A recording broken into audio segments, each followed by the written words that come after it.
قال رسول الله صلى الله عليه وسلم لمعاذ: ألا أعلمك دعاء تدعو به لو كان عليك مثل جبل أحد دينا لأداه الله عنك؟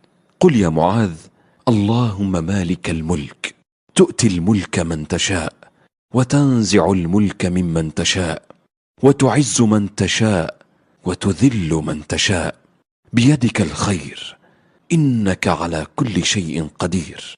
رحمن الدنيا والآخرة ورحيمهما، تعطيهما من تشاء وتمنع منهما من تشاء. ارحمني رحمة تغنيني بها عن رحمة من سواك.